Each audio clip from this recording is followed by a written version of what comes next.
Welcome to the Progressive Action TV show via Zoom. And we have some special guests with us today. We have my brother. I'm going to call him my big brother because he don't know that I've been watching his moves for the past few years and waiting to get in contact with him and admiring what he was doing in his part of the world and his agency and his job. I would like to welcome my brother, Edwin Raymond, I would say the star of Crime and Punishment Emmy Award winner. Thanks for joining us, brother. Thank you. Thanks for having me. And we have a high school classmate of mine.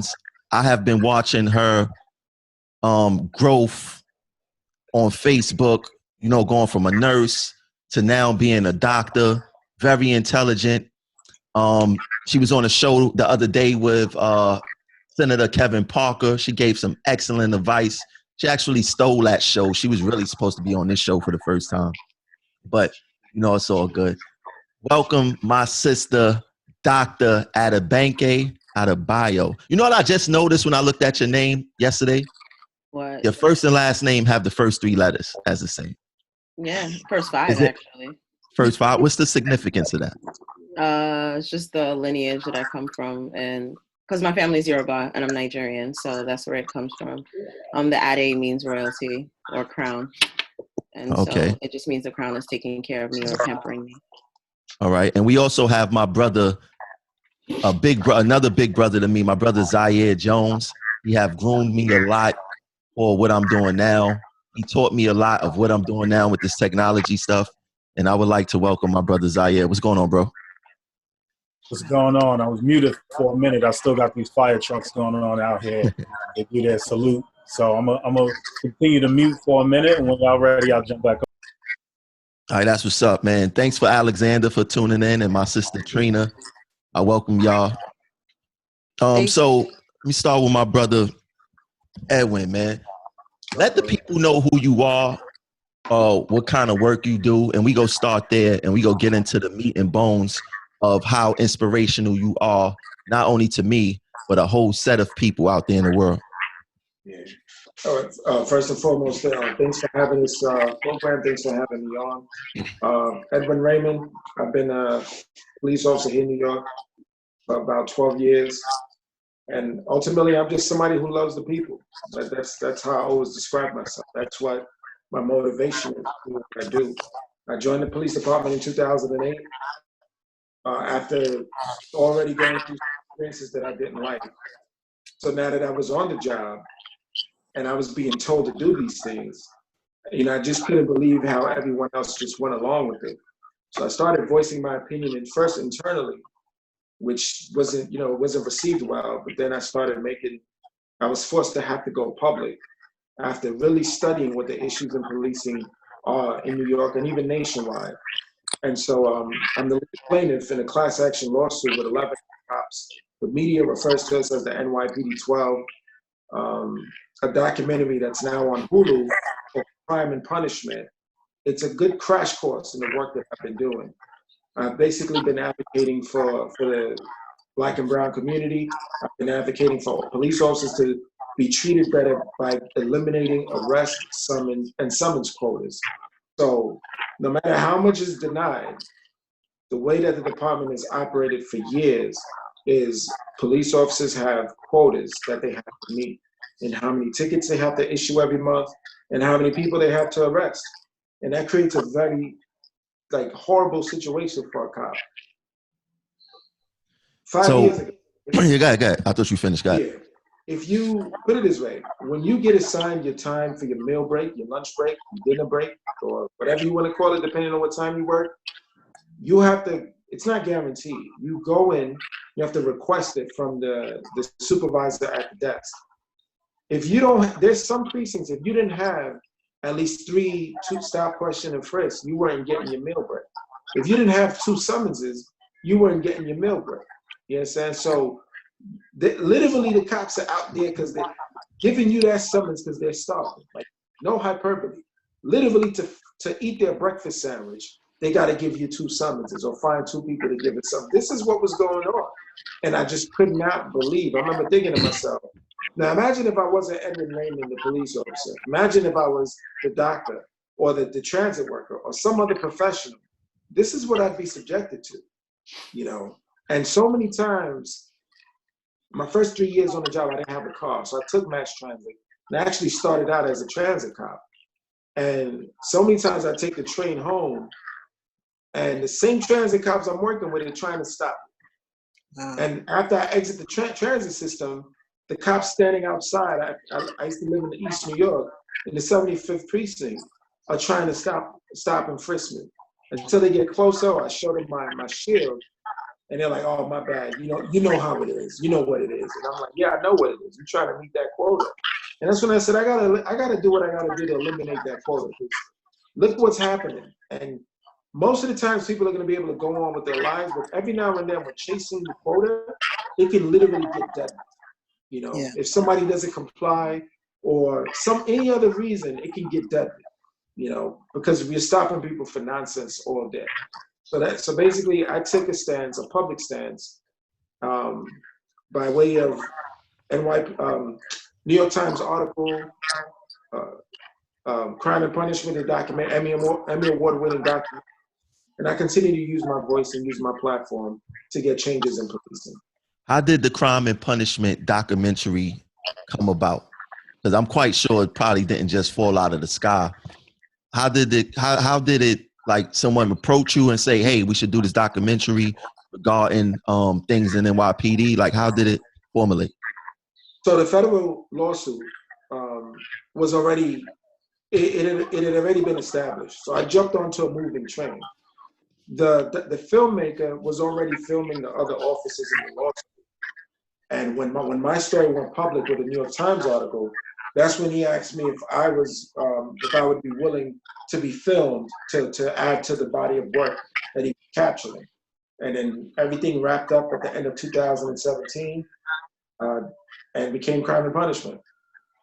Okay, that's and it was a dope documentary. Where do people could find this documentary at? It's on Hulu. It's on Hulu. Premiered at the Sundance Film Festival. And at Sundance, different distributors are fighting for movies so they can put it on their platform.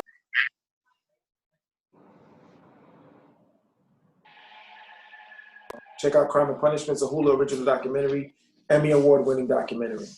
All right, that's excellent. And for our next guest, we have the Dr.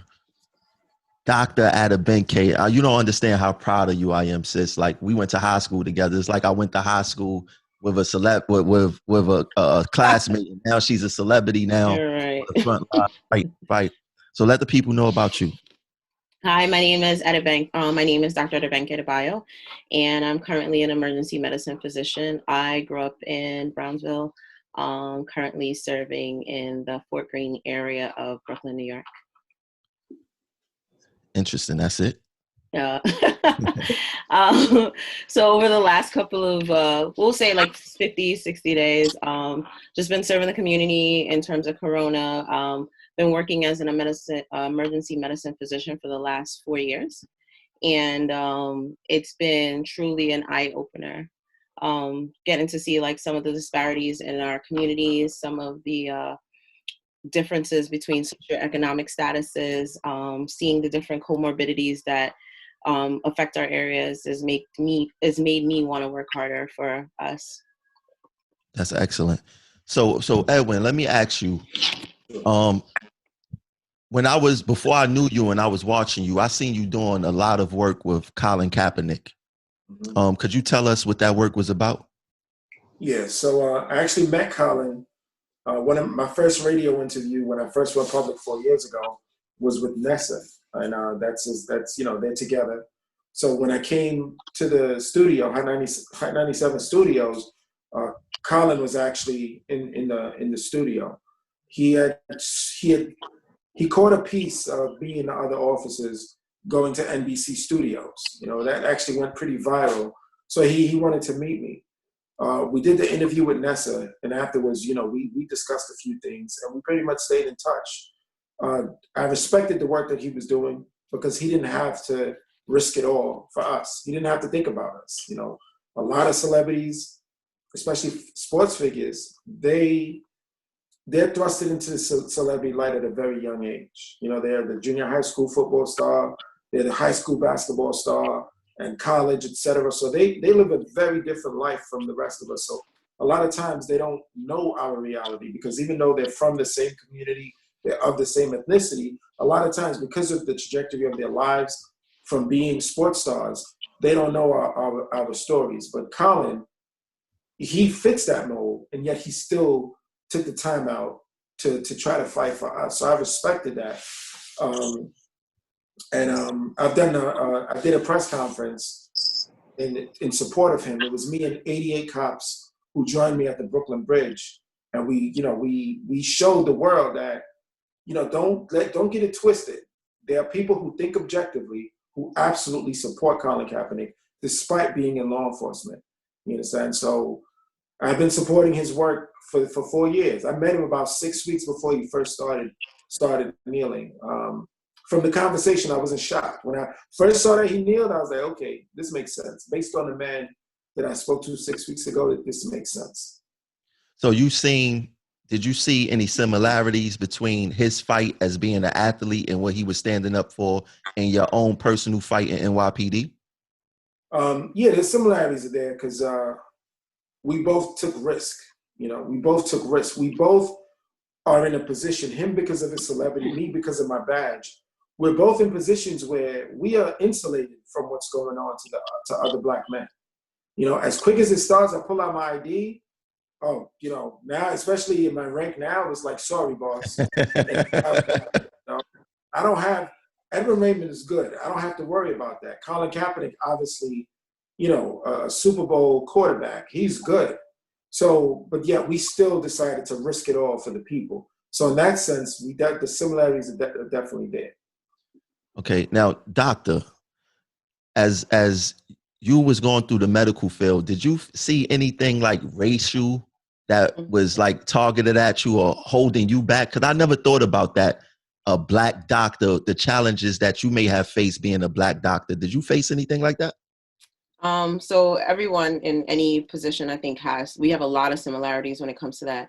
So when you go to medical school, you're like the less than 5% in medical school. And then you're a woman and you're a Black woman. So Black females make up 2% of all physicians in the country right now. And so it's very like, I'm flabbergasted by that idea, because we're intelligent, we work hard, but sometimes we have problems getting into school. And then sometimes you see patients, you talk to them, and they don't want to hear it from you. They want to hear it from your white male counterpart. And those are the things that we face constantly on a regular basis. When I was going to school, I went to school in the Caribbean, actually, so it was a different experience. But throughout college and other things, as I worked my way up, like when I went to nursing school, where it was like 11 of us in comparison to 100 in the class. And then there's 11 of us that are African American. So they would constantly, try to sabotage us. But fortunately for us, we were able to overcome most of those adversities. That's very interesting. Now, Zaire, let me ask you, are you familiar with Edwin? Because I know that you pay attention to these documentaries and things like that. Are you familiar with the work that he has put in? I'm familiar with the documentary, and I'm familiar with the work in general. And what you think about that work? Well, it's super necessary. Like those, especially in the media. I work in the media world, and if you are not crafting your narrative, somebody else is. And if they're crafting it in the way that they see it.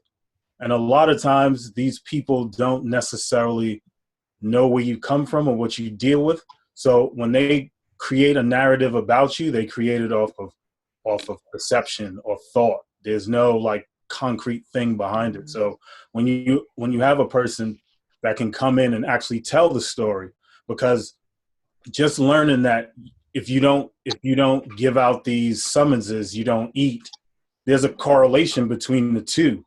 And it turns people that might not have given you a summons into a person that will give you a summons now because they want to eat or they want to keep their job. So there's got to be some kind of middle ground where we can see everything. And if we don't have a person that's going to tell us the full story, we'll never get it. So it's imperative that we have people, and I applaud you for doing that, because that's what we need.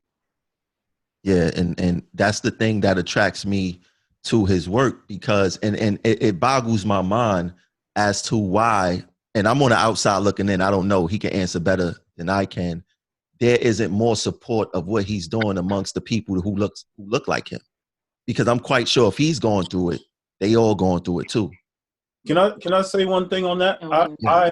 I have to say, you know, I wouldn't say, a lot of times Black people, we get the false narrative that we don't always support each other. There's a bit of truth in that, but there's also a lot of truth in, there's a lot going on that keeps you from being able to do the things that you want to do, right? So I was on a panel one time and they were talking about why so many Black and brown children don't get into the tech field and get into this field and that field. And one thing I had to tell them is that our counterparts are no smarter than us, but they live in a kind of ancillary world where it allows them to be able to focus 100% of their mind power on that. If you have to worry about eating, going outside and being safe and getting back home safely, and all of the things that we kind of deal with, it's hard for you to kind of like focus on doing that. Not to say that it's impossible, but it's kind of why you see us relegated to athletics and rapping, because when you go outside, the athletics are there. The basketball court is there. Those things are part of that environment that is already viable to you, and it's already there for you. But when it comes time for us to be able to focus on these things, we have a lot of other factors that keep us from being able to do that. And a lot of times we have to, that's what my thing is, we have to build an economic base for ourselves that allow my child to not have to feel like he's not going to eat or he's not safe outside. And then he could come in and build every app in the world. But if they constantly have to deal with those things, it kind of takes away from the ability to be able to focus. And I think that's a big part of that. Can I just piggyback into that? That is Sure. that is so accurate, because I grew up in the 90s, and like I have to like, the responsibilities that I have when I speak to my counterparts, they look at me and they're like, why were you forced to do those things? But to me, that was just the norm, right? You go to school, I made sure my brother was done with his homework. You know, we made sure food was there. My mom would provide food, but her hours didn't coincide with, you know, staying home for us. So we made sure everyone's homework was done. We ironed clothes. You know, we weren't sitting and we didn't have like 5 hours to study books and do whatever we needed, like in terms of like studying sciences, math, and all those things. But my mom made it a priority that you don't come in this house if you don't get a certain grade level. I don't care what you're doing, right? You still needed to balance it. So if that meant staying up late to make sure that your grades were your grades, and that was it. And that was in a drive to make sure that I did better than my counterparts, you know? So in comparison to them, like, they're provided with opportunities. You're not doing well in school, your mom is able to afford a tutor for you. My parents weren't able to afford that kind of stuff. We had to just try it again and again and again. And we have so many distractions in our community, like, you know, coming home and people trying to fit in, and, you know, all the time they say, oh, that's the nerd, or that's the person that likes books, and like that was an insult. But now you look at it, those are the things that drive us and make us get to where we need to get to. And we gotta like change that narrative and thinking that the only options for us are basketball, music, you know, being on, you know, an Instagram influencer, like tech, like that's technology is what's moving the world right now. You know, people who are police officers will always have a job. They will always have a retirement plan. They have safety and security. People who are doing an Instagram, like everybody's at home right now. We have to think like, people are home now. How are you still making money and you're surviving through this storm if you don't have certain skills? And those are the things that we're not teaching in our community. It's not just one way to do things. There's multiple ways to do things. Right. That's correct. And sometimes I understand, especially what you're saying, the distractions take away from what we're supposed to be focused on. Mm-hmm. you know, and I totally get that. And Edwin, you know, we started conversating about, you know, current issues that's going on as far as like what's going on in transit. You was a transit cop for some years, correct? About 7 years, yeah. So you experienced in what goes on underground. What they call you guys now, top side, and what's the cops on the Top side is any cop that's outside of transit. okay. Yeah. So Cops, regular precinct cops, we in transit we refer to that as top side. okay. So now we look at what's going on today. You got this whole pandemic, this coronavirus thing. We look at what's going on in New York City. You got the train still running. The stats, the statistics is saying that more people of color are dying than any other race in this city. And how does that affect you as a person when you hear those stats and you know what's going on, because your feet is to the ground, not only in your job area, but intelligently, you know what's going on. You know, so when you see these things happening with this pandemic, how does it affect you? It's been rough, man. You know, as in my line of work, you're going to deal with death. You're going to deal with the worst types of death, homicide, and you're also going to deal with natural deaths. You know, people being sick, elderly, but never at this rate. The volume has been really troubling. Like, it's psychologically taxing. You know, 3 weeks, like for the last week and a half, it's been a little better. But like 3 weeks ago, I had to catch my breath. It was unbelievable. I was responding to people that were dying at home. I responded to more people dead at home in 6 days than I did the entire 2019. Wow. Yeah, that's how bad it was. So it's rough, and you know, it's your people. I mean, this is a case where all people, you know, it's rough. But when it's your people and you know the underlying situation in terms of systemic racism and the disparities in healthcare, when you know everything systemically that leads to why our people have it so much harder, it's rough having front row seats to that. You know, it's not easy, man.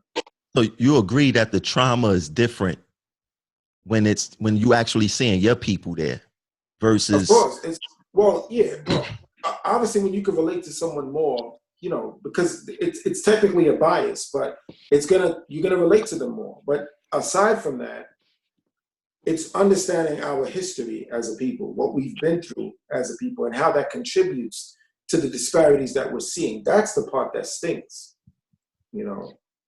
Yeah. Well, Tramal, I want to piggyback off your question and direct it towards Dr. Adebayo. You mentioned comorbidity. We also spoke about that on Monday. Can you explain that and how it relates to the community? So in our communities, we tend to have more hypertension, more diabetes, more HIV. So those are the things that already affect us. So that's just like saying one ding against you, right? So what we've been finding in COVID, or while we're facing COVID, people who are diabetics have a very, very hard time recovering from COVID. And then people who have hypertension also have a very, very hard time for COVID. Funny enough, it seems like people actually on HIV medication with HIV are doing the best, which is usually the anomaly. They haven't figured out why as of yet, the science behind it. But those are the things that are affecting our community, besides with COVID, right? So you have high rates of people with diabetes and they die from diabetes, or people on dialysis. So now diabetes causes people to be on dialysis, right? So now those people are naturally immunocompromised. And so any kind of disease or any kind of illness that comes into our community is going to affect them even more.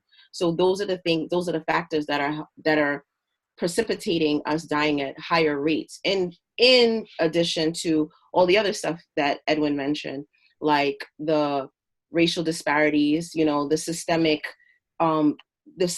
things that are in place that make someone see someone in pain, right? So you come in pain and they might say to you, here's Tylenol, and your white counterpart is in pain, and they'll just give you, they'll give that person morphine because they actually believe that person's pain. Or is it rather that they feel like, we can take that kind of pain, just sit down, you know, you're just acting. And those are the factors that definitely affect us. And I agree with him. Like, initially, I know it was a joke, like, you know, Corona doesn't affect Black people, right? Because we hadn't seen anyone that was Black. But when it came with it came like a storm. It was not announced, and all of a sudden everyone was just dying at alarming rates, and we couldn't control it by that time because we didn't know what to do. And there's still no cure for it, but we're still dying at astronomical rates. Right. And that makes me feel sad because a lot of the people that I treat, I grew up with, or I've known their parents, or they're from my community. So when you see them die, you're just like, man, like, you feel like, for me, I feel like a failure a lot of the times because I'm doing everything I was taught, but it's still just not working. So let me ask you this. You work at Brookdale Hospital, right? Or Brooklyn Hospital, right? You're in Brooklyn Hospital. How you compare your hospital? Because your hospital is almost like, it's in like a little prominent area of Brooklyn, right? Yes or no? So you have to remember, right? So if you look forward to the hospital, right, in the front of the hospital, you have Fort Greene and you have all those brownstones, but behind it directly, you have to remember you have like the Tillery shelter, you have all the you have the projects behind us. So it's a very mixed population, but 80% of our patients are Medicaid users, right? Oh, wow. So Wow. 80%. So it doesn't matter the location because most of the people that live in front of the hospital are going into Manhattan. They're not coming this way. They're not coming to Brooklyn Hospital. They're going to the Sinai's. And so those people aren't donating to us. And that's what makes the hospital, flourish. Those like endowments, for instance. So you look at a hospital that's in a more of a lower socioeconomic area. What is the difference in treatment that you would say, or whatever the difference is, than a hospital that's a Mount Sinai in Manhattan? So there's so many differences, right? So you'll go to a Mount Sinai or Northwell and someone will say, that's my grandfather's name on that door. And you're treated very differently. You come into a hospital like Brooklyn or Brookdale, where we already have so many other comorbidities, you don't have the income, and then you come into a hospital, it's just like, we will take care of you, but our resources aren't as robust as the Northwell system, as the Sinai system, as the Columbia system. And so that does make a difference in the type of things that the type of care you will receive. Yeah. It's very strange, right? So, those patients, like I've worked in the Northwell system, they're able to tell me, call my cardiologist, do not make any decisions for me, call my cardiologist. But for us, it's like, I don't have a PCP. Doc, what do you think? Like, in the emergency room, a lot of my patients, I know their whole history. I see them and I just say, good morning, such and such, what are you here for today? Because I know their history because I see them at least once a week. Like I've had patients tell me, I'm going to stop by later to get my medication refill. That's something that should be happening in your primary care doctor's office, but some of them don't have insurance, or some of them don't have the resources to get what they need. And so the emergency room or the emergency department becomes their primary care facility for them. Interesting. So Edwin, a lot of people may not know that you take transit workers' health serious. You care about transit workers. You work for NYPD, but every time I speak to you on the phone, you be like, how is your brother and sister transit workers doing? What's new? I want to make sure that they're good over there. And, with this whole virus, we believe, or I'm gonna say for myself, you can speak for yourself. I believe that this system is transporting this virus. What do you think?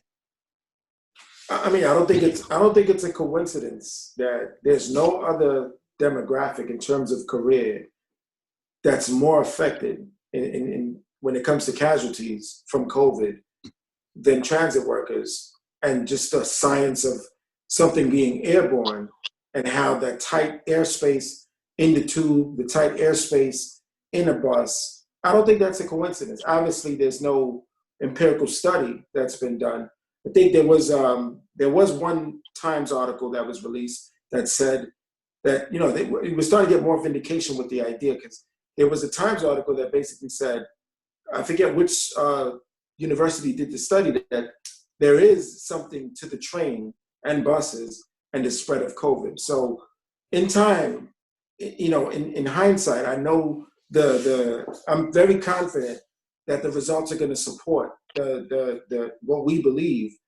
But this is why I'm focused in the train. I worked in the trains. I could have I could have easily been still assigned to the trains, and I'd be susceptible to this. And, you know, so many people I've made friends with across the 7 years, this is the environment that they're working in. Other people that I know, like yourself, people I used to work with in other jobs who now work for transit, you know, I'll tell you, I ended up having to take some time off of work because I got tested. Thankfully, I tested negative.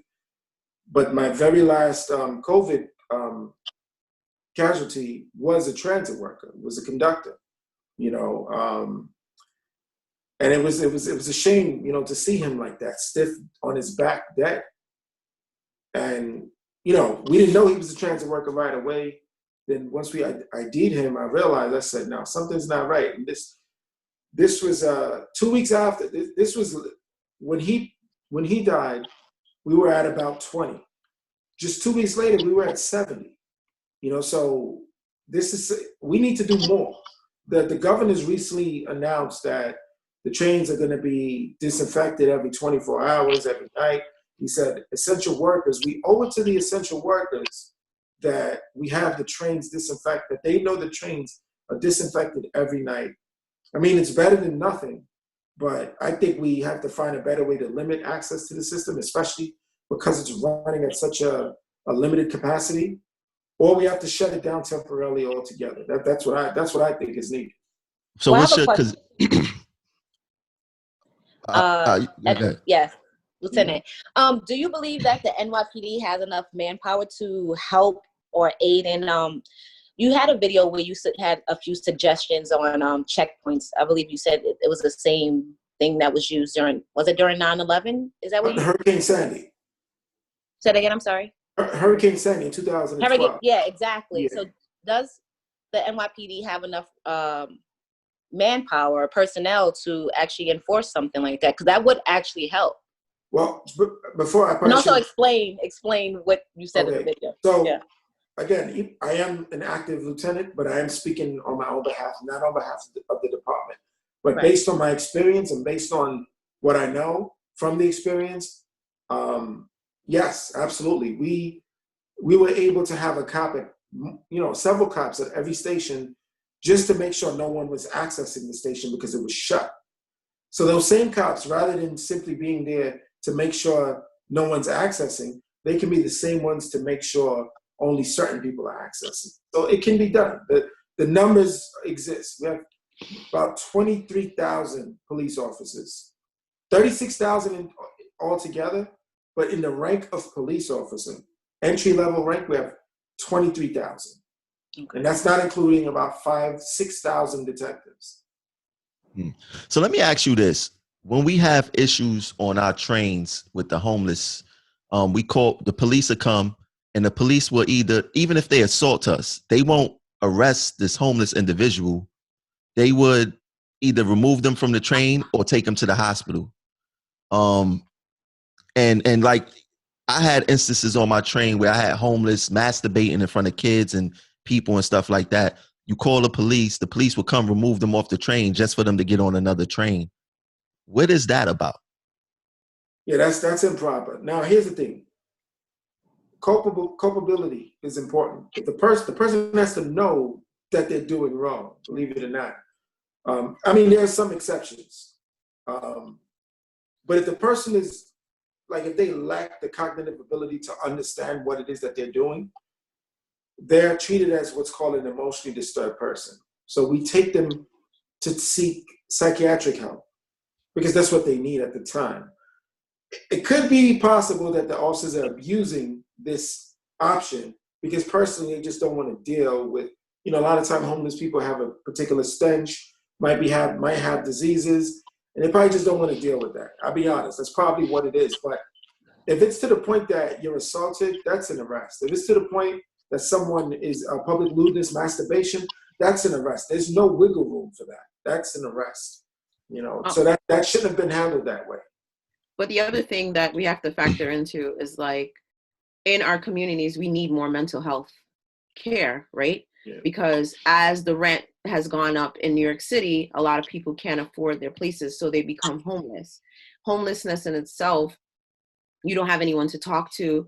it can bring out a lot of those mental health issues. Depression is real. Like if you talk to people who have self-isolated or quarantined, they can tell you their experiences. So imagine someone who's lived on the street for over a year or 2 years or 3 years. And so when they bring them into the emergency department, our resources are also limited too, because not every hospital has mental health services. So you bring them to a hospital and you're saying, this person is an EDP and I want you to take care of them.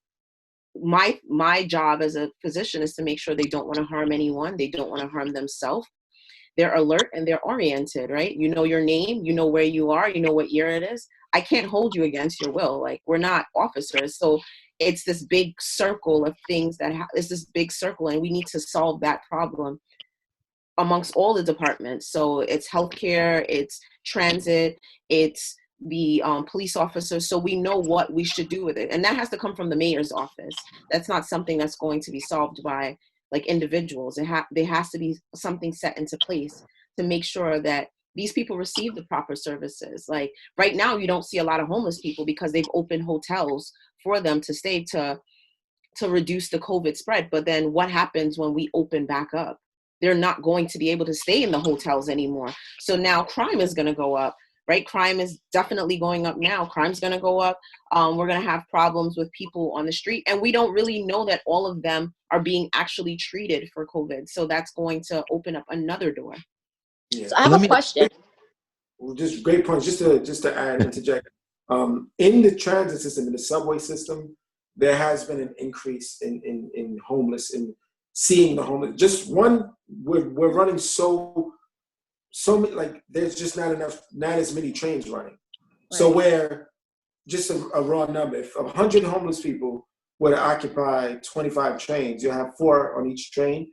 Now if we're only running, 5 trains, you're gonna have a lot more homeless people on each train. That's kind of what's happening now. But great points in everything that you're saying. Mental health is something in the Black community. I'm Haitian, in the Caribbean community, it's taboo. In the African community, it's just taboo.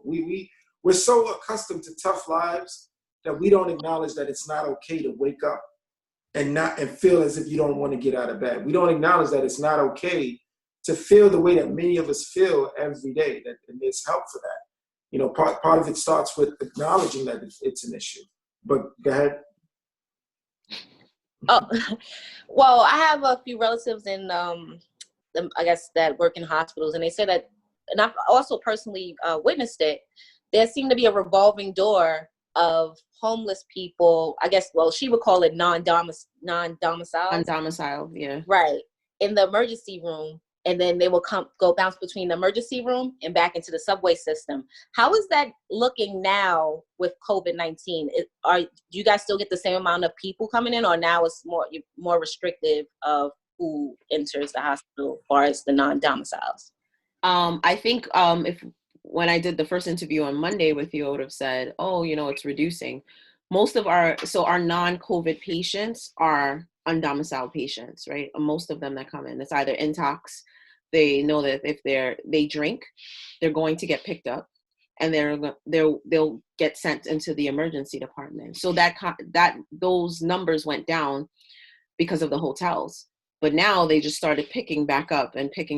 So it's funny because I have friends that work in other hospitals in Brooklyn, and you'll see patients come in with bands they left like maybe county, and then they went from county, and then they went to Brookdale, and then they went from Brookdale to downstate, then they came by us, or, from Harlem. Like I see patients, because in my program, we rotate through, or I went to Harlem and I saw some of our patients in Harlem, or if I'm at Elmhurst, like they use so it's like a hospital crawl. Yeah, like they literally, it's a hospital crawl. Right. Like they literally move from place to place. And that's a problem, because a lot of the times the reason why they drink, that's a whole nother thing. But one of the things that factors into them drinking is, if I get drunk, I'm going to have somewhere safe and warm to sleep for the night. You're not going to send me out until I'm able to ambulate with a steady gait or walk straight. So they know, let me just down a bottle of vodka, come in, intox, they get picked up, and then they come in, and then they sleep in the emergency department. So when it gets warmer, do you believe that, I'm asking everyone, when it gets a little warmer, do you believe that these people will slowly start returning to the surface opposed to seeking shelter in the subways, because it's, a lot of them need the warmth. Right, but they also need the air protection. conditioning. They also Right. need the air Good conditioning. point. Yes. Right. So they end up on the trains, and then from the trains they get picked up and they come into the air conditioned hospital, right? So in the hospital, we're going to feed you, right? They will examine you, will feed you, and find out, okay, most of the time they're drunk. So they'll eat, they'll drink. Sometimes a lot of them ask for showers, a bird bath. If we're lucky, sometimes we have a lot of, we get the community to drop off clothes, and then the community, so then they can change their clothes, and then they hit the streets again, and then it's this ongoing cycle. So I'm not really sure. I don't think that the warm weather is going to change them being in the trains. I think that it's going to be the same steady state that they've been in. Now let me ask you guys this, and Edwin, I'm going to start with you. The governor said today that we need to get the homeless off the trains and straight into the shelters. And one of the issues that I had with that is that I believe a lot of these politicians use the word homeless too broad, because homeless isn't just people without homes. You have people with mental health issues also. And there's a serious issue with these shelters because they don't want to go to the shelters. And I believe that they don't want to go to the shelters because you mixing these homeless people up. You have EDPs in the shelters with people who probably just lost their home or whatever the case is. And you hear about the violence in the shelters. What do you think that we need to not make it a revolving door of you throw them in the shelters and they end back up on the subways? What do you think is needed? That's a great question, man. A good friend of mine, she was working for an agency that worked directly with the homeless. And I actually asked her that same question a few months ago. And being that she's, boots on the ground. And that's when she educated me about safe havens. She said safe havens are everything a shelter should be, but isn't. And the problem with the safe haven is it's first come, first serve. And it's it's not funded by the city or state. It's privately funded. So we need to push our elected officials to provide funding to expand safe havens, because it provides, as the name says, a safe space for someone who currently doesn't have a home. In terms of a space that they can shower, no one is stealing their things. They're not thrown in a room with a stranger who might be addicted to substances or have some sort of mental health issue going on. And we have to expand those type of spaces so people who are less fortunate can have at least somewhere they can have peace of mind until they can hopefully get back on their feet. Because I'll tell you, I've had a very rough life, and I hope everyone here watches Crime and Punishment.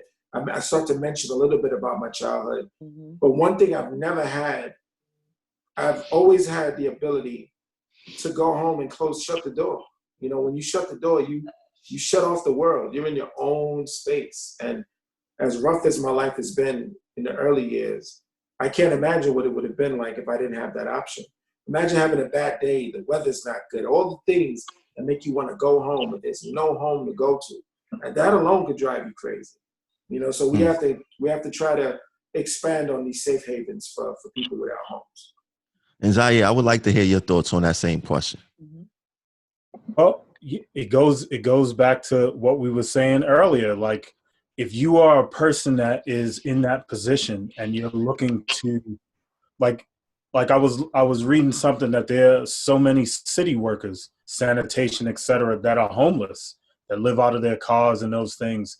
It's hard for you to get yourself focused to a point where you can get back in the game if you're focusing on, like he said, being in a place where there's an addicted person, maybe somebody's prone to violence.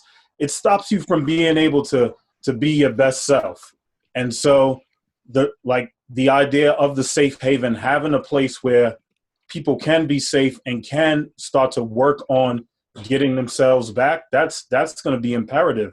And the system that we have here, because this city, this country is just so built on, it's really not built on it's built on symptoms. It's built on, all right, you're in the street, let me get you off the street. Like like the doctor was saying, you go through this cycle of going in the hospital, then you're back on the subway. We're not looking to fix the problem. We're just looking to Band-Aid the situation that's in our vision, what we see. We don't want to see the homeless people on the train, so we figure out a way to get them off the train. But we're not figuring out a way to help these people not be homeless or to help the problems and the issues that they have. And until we start addressing the root problems of all of these things that we have societal-wise, systemically, if we never get to the root problem, there's never going to be a solve to any of this. It's never going to be a solve. It's only going to be a rearrange until that problem pops up somewhere else. And then we'll fix it and we'll change its locale or something like that. But we're always one thing you have to look at, these are the same problems we've been having this entire time. Like they've been the same problems from the 60s, from the 70s, the 80s, the 90s. So clearly everything that's done has done nothing, because actually these problems have gotten worse.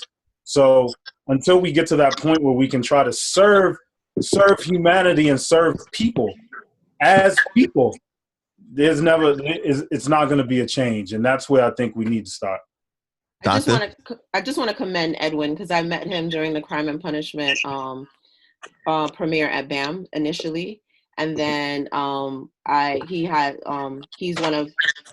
know one of his good friends, and so when he speaks of Edwin, this is not something that, like, if you know his background, as he was saying, like to know what he's overcome to be in the position that he is not everyone's story. A lot of times people will succumb to all the other things and feel like the system is against us, I'm not going to make it. So I will say that he's overcome a lot to get into that position.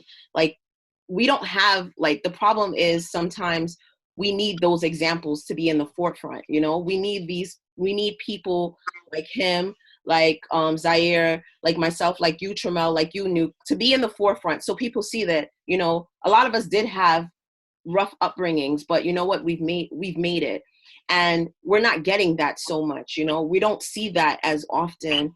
And I think that becomes a discouragement for a lot of people when they're at that low. Because when I speak to patients, like I speak to a lot of people in like safe havens, like we talk about safe havens, and he says getting there at 7:00. So I know a lot of them in Harlem, right? So when I'm in Harlem, I hear a lot of them. You look at people, they look just like I do, but they're staying in a safe haven. But then in comparison to Brooklyn, the undomiciled people. And it's very clear because they're in rooms with 20 other women. They're scared to take showers because someone is going to come in.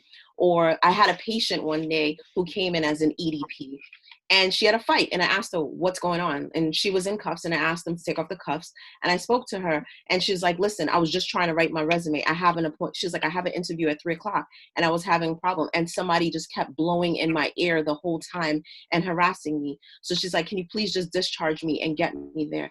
But those are the things that they face when they're staying in a shelter. But think about it. When I lived in Brownsville, like, rent was like $1,100. Like, you go to another place, you go in that same area, and the rent is like $1,700. Salaries aren't increasing, but rent is increasing. So you're pushing everyone out. What are people supposed to do? People are affected more by Corona. Our people are affected more by Corona because we have jobs that we're labeled essential, right? So EVS workers, transit workers, people who do clerical work at the hospitals, they don't have the luxury of staying home. So of course they can't stay in their safe environment at home, breathing in their own air. They're breathing in everyone else's air because they have to put food on the table for their families. And that is just this nasty, vicious cycle that we need to end. I agree. Now, let me ask the panel this. Why do you think more blacks are being affected by the coronavirus than any other race? What are the factors that's making us more susceptible to this disease? Marginalization.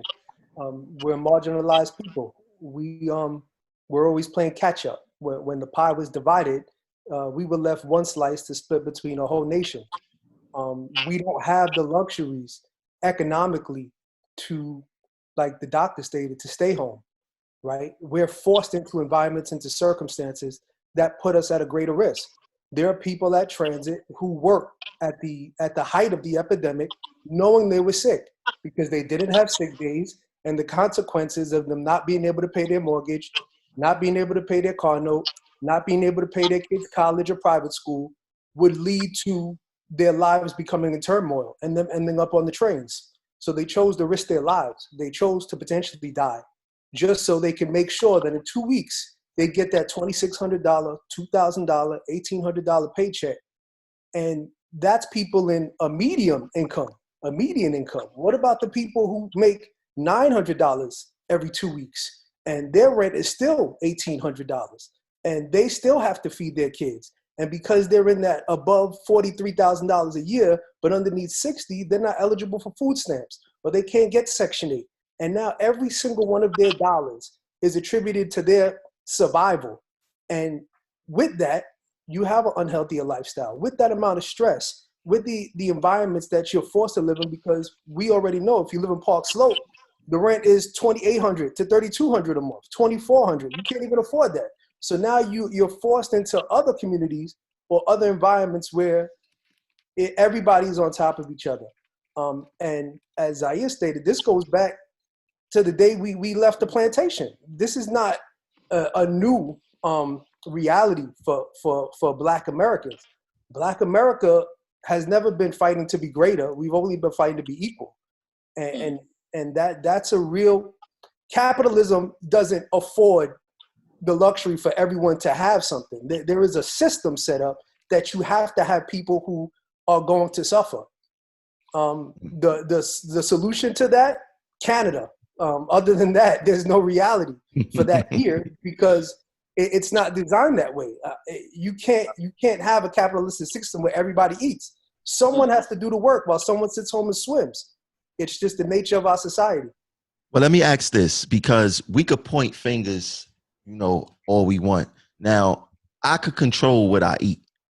How much do us making bad choices nutritionally affect us? Because when I first spoke to Edwin, he was telling me, oil over oregano, which I almost killed myself on. Oh my God, that thing! That thing is. Oh, I love that thing. Like, it works. I almost killed myself with But how that. does it taste? That's the question. It's the nastiest taste ever. But I have 3 bottles that I got from the vitamin shop, and I'm holding them like gold. But how much? Let me ask you this, doctor. How much does our nutrition play a role in our health, especially with catching viruses and other diseases? It's a big factor. But you mentioned a point. You can control what you eat. Not really, actually, because like Zaire pointed, if you only make $900 every 2 weeks and you have rent to pay, you think about it. A salad is $10 to $12, and Wendy's is having the 4 for $4. You just want to eat to fill your belly. You're going to go for the 4 for $4, right? So you don't really have like the control of what you eat to an extent. Obviously, like we keep harping on, our health state is very, very important in the type of lifestyle that we live, the type of diseases we catch, the type of viruses that we end up with, and it's not even everyone can end up with it. It's the fact of, will we survive ending up with it? The diabetics are not making it. I'm glad to see Alexander doing well today. He looks much better than Yeah, but day by day. Yeah, but it plays a big factor, right? So you have the person who's already on dialysis, like dialysis in itself, right? So they have now COVID days, people who test positive because they clean out the dialysis machines, and a lot of our population is COVID positive. So they change their dialysis days and they're going on COVID days, and so that makes a difference in how we're going to survive. There's like scientific studies that show that diabetes, and you can ask any person that treats patients with COVID, ICU doctors, ER doctors, when you hear that the person is a diabetic and they come in and they're short of breath and their saturations or their oxygen level is low, that their mortality rate has increased by them just being a diabetic. And we got like from the beginnings, like, you know, we eat like sweet potato. You like food with, we love food with seasoning. I can't eat food without seasoning, but we sort of have to like come up with alternatives in terms of like not using salt. You know, sometimes for some people, meat becomes a factor, right? Because for some people, meat causes inflammatory factors for people. And so they may need to refrain from red meat. You know, the chicken that we get, some of them, you know, the hormones, like chickens, like chicken wings should not be the size of my arm, you know, they're not, so that's not natural. They're beefing them up for us to eat them because they're more appealing. But what are they giving them? The antibiotics that they're giving them, the hormones that they're giving them. We ingest that and we don't know what it's doing to our body on a chemical level, on a cellular level. And that's part of the factors on why we're so sick. Yeah, so we have our finances, we have accessibility in the neighborhoods, and then we also have culture playing a part, because we grew up on, well, some of us grew up on pig fat or beef or like all those starches, macaroni and cheese, all those types of things, that those are things that we grew up on. So it's going to play a part in our health. And it's habit. It's a habit that has to be broken. It's a relearning thing. So it's like you have to start with the next generation. Like you train your children to maybe eat better. But those are all factors: finances, the accessibility in the neighborhoods, because it's mostly, like you mentioned on Monday, Popeye's chicken. I had 2 of them in my neighborhood. Dunkin' Donuts is plentiful in this area. All types of stuff, but not so much the salad bars and frozen. I don't like frozen yogurt, but frozen, those type of things. We do have juice bar, but most of the time it's the unhealthy foods. But now that my neighborhood is gentrifying, those things are starting to come in. Well, why does it take gentrification for us to know that we should have those things in our neighborhoods, right? So exactly. I don't come from a gentrified, I don't live in a gentrified area in Queens. So like we said, I pass 2 Popeyes, 2 Burger Kings, 1 Pizza Hut, 2 McDonald's to come home. But then when I want a salad, I can't get it. I have to wait. I have to either pick up the salad from Fort Greene and bring it home or make it at home. And that should not be the case, because we're clearly suffering. We're clearly overweight, obese. Those things play into a factor. And then now we're not getting the food that we need. And so we're naturally going to get sicker. But we're not addressing those issues. When they decide that they're going to bring, if they decide right now they're going to bring a Chick-fil-A on Flatbush, right? So no one's going to protest that, right? No one's going to protest that. But like the stores that you see closing on Flatbush that have been part of like generations, like Scoops, like, they can't afford their lease anymore. And it's like a vegetarian place. We don't have that option anymore because the rent is too much anymore. The rent is too much, and no one knows the value of eating healthy anymore. Oh, and not to mention the stigmas that come with being vegan and being pescatarian. You have your relatives going, "Oh, what do you mean you don't eat meat?" And like, what are you eating? Salad? Now you're a rabbit. So it's other things that play a part in that. That's you, Edwin. You don't eat meat, right? 14 years, man. What's the difference you felt? What's the difference you feel? I don't get sick, man. I really don't get sick. Energy levels. It's been working for me, man. If I shave all of this off, I look 25. It's been working for me, man. So, So I feel like I'm eating worse now that I'm like everything else is closed. To be honest, I feel like I'm cooking more fattier foods. I'm trying not to, but like I normally don't eat that much meat. But now that I'm home, is a meat with every meal. So I don't know. I'm going backwards. It's convenience, though. I agree with Edwin. It's just convenience. Like I cook. Right now, I made it a stance. I'm like, no carbs anymore. Like we're just doing vegetables and like chicken. I still eat meat, but it's a very rare occasion.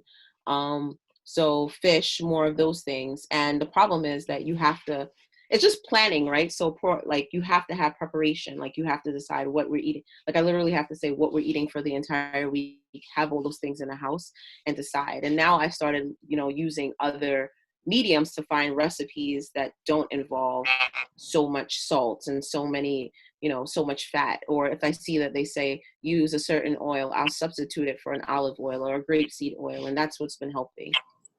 So Edwin, let me ask you a question regarding, this whole quarantine and stuff. Do you see more reports of domestic violence cases being that people are holed up in their house? The issue with domestic violence, a lot of it is never reported. If I got the numbers right, I think it's 77% of domestic violence incidents that end up deadly, there was never even a report made. Wow. Yeah, reporting is very low already. So a few weeks ago, there was a slight uptick in domestic homicides, but I haven't seen it continue much. So, I think I have the opposite. Huh? I think it's the opposite. We're seeing It's a lot dropping? more. No, I've seen it increasing. I'm seeing more Okay. people come in with like, you know, someone hit them. Oh yeah. The thing is, I respond when it gets reported. Right. If it doesn't get reported, I don't know.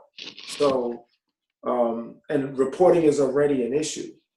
So, just if people are cooped up with people who abuse them for much longer than ever because of this confinement, stay home, quarantine, whatever you want to call it, it only makes sense that we're going to get increases in domestic violence. So I'm still responding, but I've always responded to domestic violence.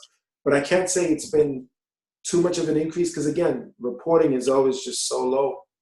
That's interesting. So politically, do you see the mayor doing a good job? Do you see Cuomo doing a good job regarding this whole coronavirus situation, knowing that it affects people of color more than any other race out there?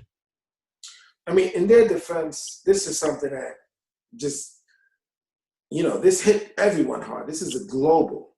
So we have to think on our feet, and in terms of thinking on their feet, Cuomo is, he's been doing his part with his daily briefings. Same thing with de Blasio. But there's always more that can be done. As long as we have the resources, there's always more that can be done. And in terms of who's affected the most, that's where I see not enough work done. But then we have to realistically ask ourselves, aside from tragedy, because that's one that's obvious, what is the more that can be done? And is it realistic? So it's hard to give them a grade. I don't have the briefings. I don't have the access to the information that they have that makes them make the decisions that they make. But based on what I get from the media, based on my own intelligence, based on, what I'm seeing myself, again, there's always room for improvement. There's always room for more. I mean, you gave them the more that could be done because we posted your video before. Yeah. You gave them, and it's very logical for them to do. So when it comes to that critique, I can have obviously they get that. That's a failing grade because when I'm working and I see so many people just walking about, I engage the community, and a lot of them are going to or coming from the trade. And when I ask them if they're going to or from work, 90% of the time the answer is no. Nope. They're going to check their mans in Harlem. They're going to, they're going to just do. As long as the trains are accessible, people are going to get on it. It is what it is. Even if everything is closed, people are going to get on it. So, what is the level of enforcement, Lieutenant, in regards to the people who, or the mandate for people to have masks on and everyone to comply with the 6 feet of social distancing? What is the enforcement like in real time about how many people are really getting stopped and forced to put on a mask, or getting summonses, or businesses who are operating who should be closed? Well, and a big reason for this is probably because the officers are really just not trying to get that close to people themselves, right. Needlessly. It unlike many other things, there's no like heavy targeting and the typical things that the department is usually guilty of. That's not what I'm seeing, especially where I'm working. I mean, I'm the lieutenant, so it definitely not gonna happen where I'm at because I wouldn't call. I'm the leader of that shift, and it's just not gonna happen where I'm at. But sorry. No, go ahead. I'm sorry. Go ahead. I'm sorry. So citywide, again, cops don't want to get near anyone. So we're not going to see an abuse of enforcement the way we usually do right now. That's not happening. And thankfully that's not happening because, we know how we get treated. Mm-hmm. Are officers required to wear masks? I've seen a few on video and also in person who are not wearing anything. At this point, unless they're in the vehicle, they should have their mask on, yes. So it's not optional. No. I do want to defend, because sometimes you'll see my eyes sometimes come outside with a mask, but for me, it's suffocating. Like, I understand I wear a mask at least 14 hours a day, right? So I'm leaving as soon as we finish the interview to go to work. I'm going to have my mask on until 8 in the morning. So then sometimes, like today, we went bike riding. I just want to ride my bike. I don't want to breathe in. And I understand what I need to do for the community. So I do understand. Sometimes you see pictures, right? And someone just took off their mask, and it's just a moment in time that they caught the person. It doesn't mean that they necessarily don't have their mask on all the time. Well, these officers were standing in the crowd, and they were standing there for a while. He just chose not to wear masks. Oh, well, but that's mean, that was his personal choice, and his right. That's partner so were okay with that. Maybe he got tested for antibodies, because I have a couple of coworkers that are saying, like, you know, if you get tested for antibodies, but we don't know how long these antibodies last, and we don't know if you're still shedding virus because while you have the antibodies. So that's no. What's your thoughts on that? I'm sorry. So now you know they're giving the antibody test at Livingston Street.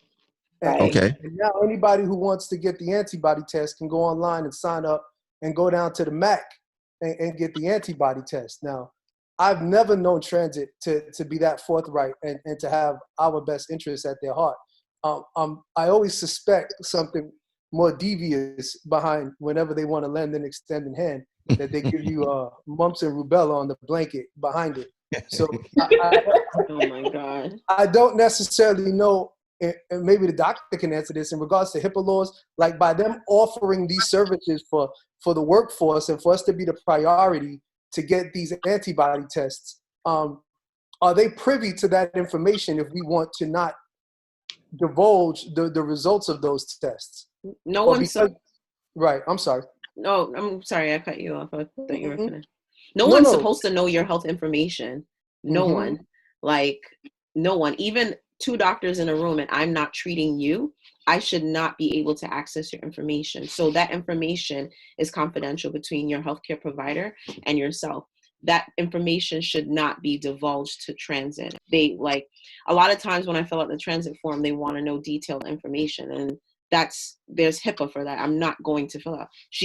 This person's unable to come to work, and that's it. Like, that's what I went to school for. It's not your decision. If they want to send you to a transit physician, then that's different. But if I'm the one treating you, then they shouldn't. The antibody testing, I know everyone was like apprehensive about it, especially in our communities, right? When everyone's like, oh, I can't wait for them to get a vaccine. I'm like, I'll see the vaccine the second or third go around. I don't want to be a part of it. Because vaccines take 18 to 24 months to make. If we're coming up with a vaccine 6 to 12 months, that means we haven't fully tested it. And I don't want to be a part. And that's another topic where they're talking about testing and vaccines in Africa. So that's a whole nother topic. So what I would say to you is antibody testing is just like, when you get a virus or any kind of illness, you have one part of your body that responds to it called like the IgM, and that means that it's right now. And then you have IgG, which says that, you know, your immune system has responded to it and you should have some protection. I think that would help with people when you're worried about being exposed to it. But in another sense, you know, we've seen reports where people test positive twice for coronavirus. So we'll never know the answers to this until we do retrospective studies on everything. So go ahead. So them testing you is not a necessarily bad thing. It's a good thing for you to know. But when Edwin said that he tested negative and you have certain symptoms, I don't necessarily think all the time, because the sensitivity of a lot of those tests are just 80%. It's dependent on who's the person that swabbed you. You know, did they get enough solution on it? And sometimes the tests, they have a high false negative rate. So if you had symptoms, like, you can't really just say that it is. I'm not wishing corona on you, but I'm saying that, you know, it's one of those things that you can't really tell as of right now, because we're still all a work in progress. Trina, if you want to ask a question, I will unmute you. But for some reason in your background, I'm hearing a lot of feedback. Edwin, let me ask you a question. Broken windows policing. We just seen two pictures pop up on the internet. You had You had the party with the blacks had a party in, I guess, Flatbush or Canarsie somewhere. And then I just seen a picture yesterday in the newspaper of a Jewish funeral, thousands of people. How does that make you feel, knowing the work that you have put in, creating awareness on the issues, and you see police officers treat one set of people different than another set of people when the circumstances are the same regarding this coronavirus? It's I hate it, man. This is the main reason I do the work that I do in terms of my activism and advocacy. It's a violation of the 14th Amendment. You know what I mean? You got to be, the government has to treat everyone equal, and it's clearly violated. Now, the mayor called out the folks that were there, which was good, but then he kind of took back his message earlier today. You know, he apologized, and it's like, no, because they were wrong in Canarsie. You didn't apologize to them, and you shouldn't. And they were wrong in Williamsburg, and you should not have apologized. It's, you know, when he was campaigning, when he was running, he spoke of the tale of two cities. Coincidentally, something that Cuomo's father coined, you know, the late Mario. And when it comes to policing, I don't know if there's anything more than policing that is the perfect example, the paragon of the tale of two cities. You know, that's where we see it more than anything else in the city. And yet, when he finally just almost got it right, he apologized. You know, and it's like a few years ago in Borough Park, there was someone of that community who received the summons. The officer was surrounded, felt threatened, so they had to arrest the guy to get him out the scene. They stormed the precinct, burned a police car, and then the next day, Mayor Bloomberg apologized to the community. And I was like, to the rabbi, yeah. Mm-hmm. You know, you remember that, right? Yep. They burned a If that police was car. Brownsville, East New York, Flatbush, man, they probably would have got the long guns, right? The war guns. And I'm not, listen, I'm unapologetic in saying that, because I see the disparity in how people are treated. I've had officers who, when we're patrolling East New York and Brownsville, when I was in transit, you know, 15-year-old black kid walks from one train car to the other, which you're not supposed to in the middle. This one officer, he would put on his gloves. He would just start getting ready because we're taking that kid off the train to see what's going on. That same officer at the Barclays Center, after a hockey game, you know, people are jumping a turnstile like gazelles, you know, and yet he's there laughing with them, you know, and it's like, wait, you're the one that, you're the no-nonsense guy. Which is, it is what it is, but why are you so lax now with your tactics? So I've been watching this on a micro level, and the macro level would be, you know, the mayor apologizing for getting something right. Wow. Yeah. Wow. That's amazing. They don't like when I make these statements, so I hope people appreciate that.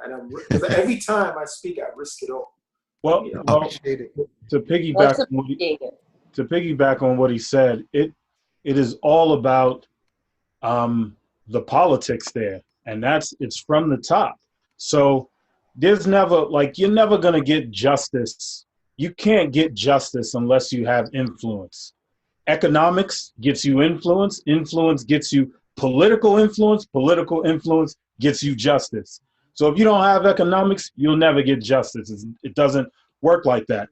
And the Hasidic community, because a lot of the work that I do is in Williamsburg, the Hasidic community has this thing where the Hasidic leaders police their community. So the politicians, the police force, they can't really police their community. They can just bring up their problems with their leaders, and then their leaders go back and take it to them. And so there's a disconnect. So we don't police that community.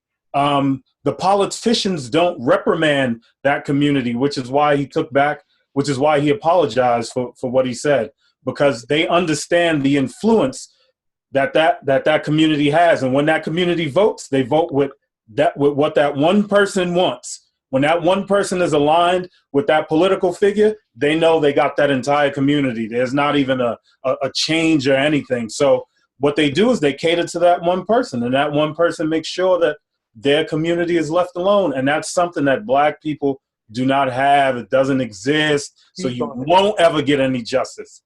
Well, let me jump in. So in the academy, we were taught that religious accommodation is something that we would try to meet up until the threshold is crossed where the law is broken.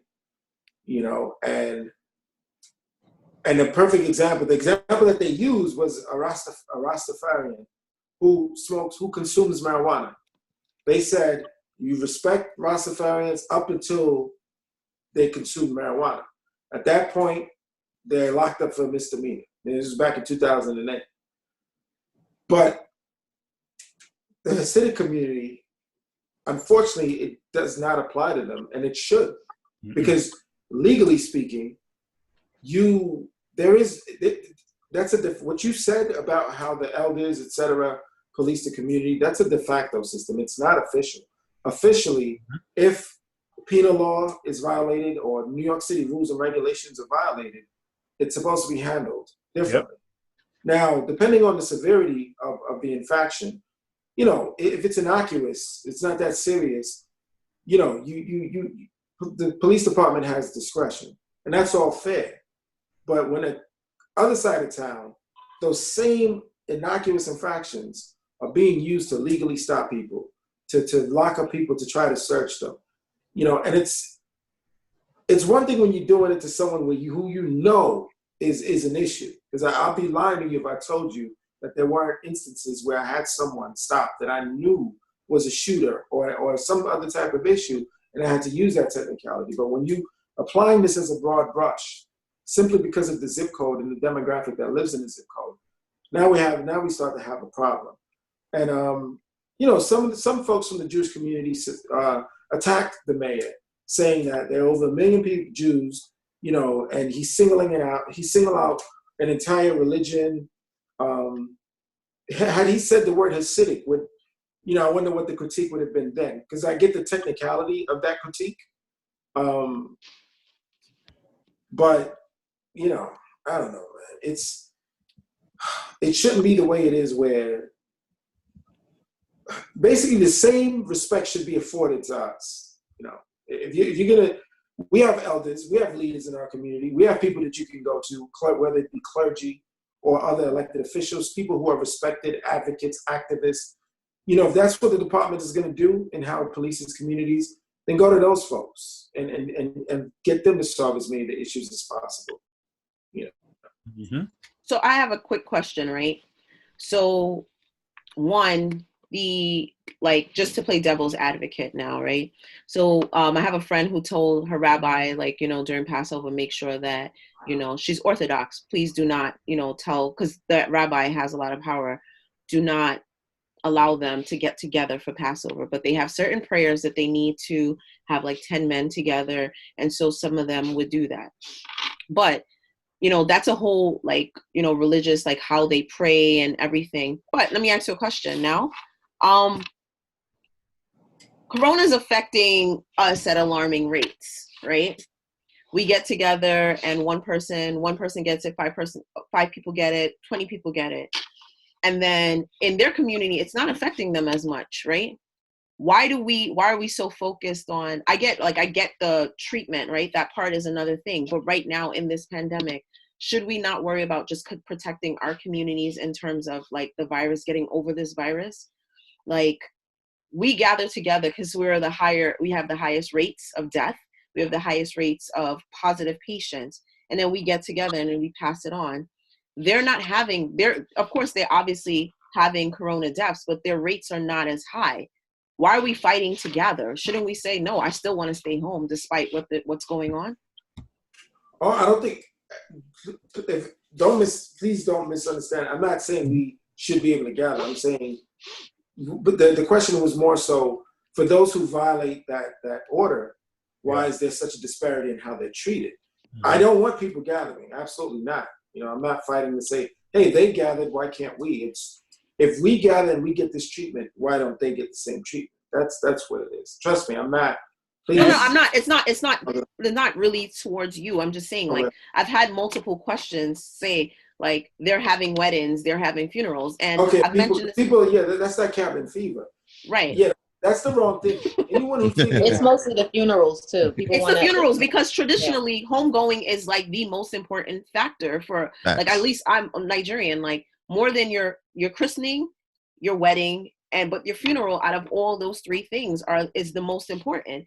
And you're taking that right away from them, and people don't understand that. But it's like you're sacrificing a little bit of time for the betterment of your community.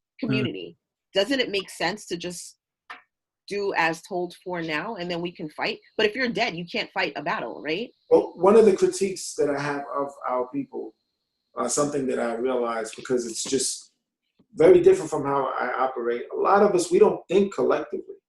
Right. We think as individuals. You know, we could live in a building where everybody's having the same issues and we don't even realize that. We still only see our issues. Meanwhile, our neighbor across the hall is having the same exact struggles. I don't know why that is, but we fail to think collectively as a community, as a people, as a folk. You know, I'm sure there's a multitude of reasons. That's something that I hope to change. I'm still brainstorming how we can change that. We need to understand your plight in the Queens is the sister in Harlem's plight, is me in Flatbush, the other one in Mott Haven. Our issues are the same. And honestly, if you study this stuff, we can't stop there. From Botswana to Lagos, if you think about it, our struggles are the same because the root of our struggles are from the same source. You know, read between the lines. You know exactly what I'm saying. So, but we don't think like that. We don't. We I don't know. Is it the flags that we wave and we actually think we're different? You know, we don't realize that the common denominator is where our mind should be. I mean, I'm a Pan-Africanist, so it's easy for me to think that way. But I believe if more of us start as that collective group, we would understand that we would move better as a unit to make sure we mitigate and rectify our issues. I agree. It starts with one, brother. It starts with one. And you're doing a great job. Yes. Thank you. I agree with that. Trina, I'm gonna take you off of mute if you have to ask a question. Got a question to ask, sister? Yes. Can you hear me clearly? Yes. I hear you clearly, yeah. Hi. Good evening, everyone. This is a question for both the doctor as well as the police officer, Mr. Raymond. All right. The first question is, Mr. Raymond, there was an incident today earlier, and this question is in reference to procedure. There was an EDP on the J line. I don't know if you heard about it. A lot of people were streaming it live. This EDP was up there. He stopped service on the J line. There was disruption in service and Flushing and Broadway. He was on not the train tracks, but he was up there on the structure. So there was no trains going, all the way. Police officers was out there. They had blew up the bouncy for him just in case he wanted to jump. Actually, he might have been suicidal. We don't know. But it started at 10 a.m. and I left work at 5 p.m. The police officers was out there. The fire department was out there. And a lot of people. And my question is, why did they not go and just get him off of the structure? Why did it have to take service to be cut and for him to be up there that long? Is there a new procedure because of the COVID-19 that y'all handle EDPs? No. So when you say structure, what do you mean? The train structure. He was actually outside of the structure, like he could jump down to the street. Right. So he was like outside. Okay, I got it. Yeah. Okay, so in order to safely try to apprehend someone on that, you would need to set up a harness on the officer. And honestly, I don't know if there's any way that the harness could have been right. There was no setup of anything but the bouncy because people were streaming it live and they was just standing on the ground, just letting him decide whatever he was going to do. And it just went on for hours. Well, so here's the thing. there's always a level of risk with this job, but you Yes. still want to give yourself the best possible odds given the situation. Being that the balloon was set up for him in case he fell or jumped, it would be unnecessary risk to try to go and grab him, especially because you cannot set up a harness on that structure. You understand? You have to set up the harness higher than what you Okay. are. You understand? So it's a situation that they felt, most likely felt that that's the best way to do it. Being that they have the safety net, literally, the balloon, that they were going to try to use the negotiator. Right. Okay. I was just wondering because I've never seen it take, I'll look that many hours. for the video so I can get a better idea. Yeah. What Okay. And thank you so much, Mr. Raymond, and thank you for all that you're doing to help us and protect us. And good luck on your lawsuit. I hope that everything goes well for you and everyone as well. And Miss Adebayo, is that how you pronounce your name? Adebayo, it's fine. Oh, Adebayo. Hi, how are you? All right, Good. my question is about procedure 2 as well. Now, again, when I got home from work, there was a news report on TV about this U-Haul truck that they found near Utica and Fulton. Okay. And they said 30 to 60 dead bodies in it. So my question to you is about procedure. I know everything in New York City is overwhelmed. Bodies are overwhelmed. The funeral homes are overwhelmed. Everyone's overwhelmed. What is the procedure on releasing bodies to funeral parlors and, to that nature? How does one truck have that many bodies in it and is stored on a public street where the smell is so overwhelming that the residents have to call police and they sectioned off the whole area? That was on the news tonight as well. What's the procedure with releasing the bodies? So I did see that. But okay, so one, in a normal, not a pandemic, right? Yes. So we have to think outside of the box. What Yes. happens is the bodies are stored in morgues. Most hospitals, depending on the size, the morgue fits about 10 to 20 bodies because we don't normally see that amount of death. When the person decides, we call OCME. They give a death certificate, and now the family decides this is the funeral home that I want. This is the funeral director that I want to take care of my loved one. And then they come with a certificate and a hospital representative. They identify the body and they release the body to the funeral home director. So now you have one day 799 people dying in a day. Yes. Right? So where are these bodies going to be stored? So the city implemented having refrigerated trucks outside of, if you look any hospital, you'll see 2 big white trucks. Yes. They are refrigerated trucks. And initially what happened was the trucks were there, they had refrigerated trucks, and they told the hospitals, you need to start adding shelves to them so that they can identify the different bodies. And that, in itself is a nightmare. And then the bodies that are unclaimed go to the precincts. Some of the precincts have these refrigerated trucks. So now the process with this incident that I don't know the exact details, but bodies can't stay. Once you're dead, your body is going to decompose. I'm not really sure why they had all those bodies in U-Haul trucks. I'm not sure if the funeral home director felt that they can handle all those bodies, because literally the funerals right now are they're like 30 minutes, right? It's a quick Zoom. They put the body down, but the funeral home directors are also overwhelmed at the amount of bodies that they have, right? They can't contain the amount of bodies that they have. Is it right? No, because I feel like a body is a body and that's someone's loved one, and they should have proper things in order. But if they were going to put them in a truck, they should have rented a refrigerated truck to have those bodies there. It shouldn't have. Wait, hold on. They had the bodies in a non-refrigerated truck? It was a U-Haul, Wow. a regular U-Haul truck. Must have been. It wasn't even the regular Wow. 1999 one. It was a really little one too. Like it was So they that's my there's a that's funeral my home question. a block away from there. What? Yeah, there is a funeral home. Like you can easily trace this. This is not going to take. There's a funeral home right on the next block. Right. And so that's my question, because they announced a funeral home. But my question is, at this point, I understand this, we're so overwhelmed. So really, you don't want to fault anybody. But is the funeral home responsible for those bodies? Yes, like they they are. were Yes, able they to are. get those They bodies so- out of the hospital? So they probably in like looking back, like hindsight, they signed for those bodies and told, Okay. hello, Mr. Johnson, I'm going to take care of your loved one. I Picked got up the you. body and they put it in there. They probably thought that they can turn over their rate.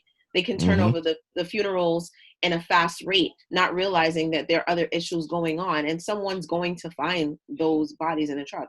That's Like, crazy. it's That's very crazy. sad. It's bad. It's Oh. really That's bad. crazy. So look, you got something to say, Zaya? No. I said that's Okay. it's money. It's about money. We running low on time. The doctor got to go save some lives tonight. So Adebanke, I want to start with you with a final word. I guess my whole thing is, like, I've been harping on, like, we just have to take care of us, right? Every other community has someone who steps up in the front. People listen to, people offer suggestions, and they listen to. We just have to formulate that in our community, because we have to remain, we have to still keep in the mindset that we are our brother's keeper. Please still check on your neighbors. Please still offer the resources that you find. Please share it amongst your community so that, we're not just holding this information, because we have a lot of great minds. We have a lot of great people in our community, but we just need, everyone can't be a chief. Some people have to be Indians. And so we just need to come together as one and, decide that we want better for ourselves. And shout out to all our old classmates and Cloud Barton, who's going to be watching the show I know. later. Zaire, I'm going to end it off with you, Raymond. So, in piggybacking off of what the doctor said, we do have to be accountable for ourselves, our actions, our decisions, where we put ourselves health-wise, how we take care of ourselves financially, the integrity that we live with. All of that is what kind of gets us to these points right now. So we're going to have to take a real assessment of ourselves. And a lot of this, it sounds like the regular thing. This is what we've always been saying. We always have to do this. But the real thing is that we haven't done it enough. A few of us have done it, but not enough of us have done it collectively. And so this collective thinking is going to be imperative to us being able to figure out what our next step is. And firstly, we got to get our economics in place, man. If we don't control our economics, we don't control anything. So that's where I always start, because you can't have anything unless you have some control over your economics, over your money. And that's where I like to start all the time, because we can work on all the rest of this once we have a place at the table, and that place is secured at the table. And that's the only way. Excellent. Brother Raymond. Well, and Edwin, man. Huh? For sure. Lieutenant, brother. I'm very proud of you, man. And I tell you this every time that I speak with you. The people don't understand that the work that you're doing could seriously get you hurt. I don't think that they pay attention to that. And I'm just letting you know that I appreciate the work that you're doing. It's very important. You understand the risk that's involved, but you also understand that the reward of you speaking out and educating your people and educating the masses. And I want you to leave the people with a final word. Again, it's hard. Call it modesty. Every time you compliment me, it's a little difficult for me to accept, because I believe this is, I'd be a fraud if I wasn't doing what I'm doing with that knowledge that I have. I want people to get more educated about the work that I'm doing, because I'll be honest, I expected a lot more of a public support. And for those who haven't seen the film, there's literally a scene where I'm at a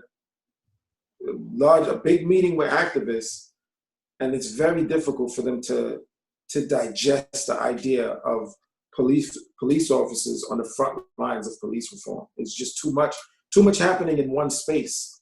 But we're here, we're real, and we have a active class action lawsuit, Raymond versus the City of New York, a federal lawsuit that can change policing in the country, but we need the support.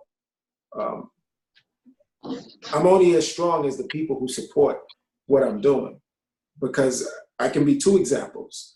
The guy that fought and won, and the example that's going to, influence the posterity for generations, or I could be the example that becomes, you saw he tried, and you saw what happened to him. I'm good, So I'm begging the people to learn about the work. If you have Hulu, watch Crime and Punishment. Once we could get into, spaces together again, I will be doing screenings all over the city again. And just protect yourself. Continue trying to flatten this COVID thing, and wear your mask when you're out there. And if you see me out there, don't hesitate to say something. And where could they find you at on social media? On Facebook, it's just Edwin Raymond. And on Instagram, that's where I'm most active. It's e.raymond_. If you type in Edwin Raymond, I believe I pop up. Again, the movie won an Emmy, so I'm holding the Emmy. That's my main because I still can't. We were up against the Trayvon Martin story. That was what was supposed to win. It was produced by Rock Nation, Sean Carter Foundation, Jay-Z, and we won. Again, they were supposed to win, and we won. So that was a big. Think about that. Yeah, thank you. I appreciate it. But think about that. To beat Jay-Z's movie and Trayvon Martin, that's a big story. Just when you see Crime and Punishment, you'll understand why. Exactly. Doctor, do you want to give the people your social media? Because I don't know if you want people hitting you up, asking you about a diagnosis. I think that's automatically happening. On Facebook, I am Adebanks. And on Instagram, I'm actually Alori Dr. Banks. So I think if you put in my name, it just pops up anyway. Look at you popular people. Just put in my name in my social media. I got to get like you guys, man. I got to get like you guys. Well, thanks for tuning in to the Progressive Action TV show via Zoom. This was great conversation. We need more conversations like this. I learned, I learned a lot on this Facebook, and you can follow us as well. Instagram, Progressive Action, Twitter, Progressive Act, our YouTube, Progressive Action, and our Facebook TV page, Progressive Action TV. Thanks for tuning in. We'll catch y'all later. Peace. Peace.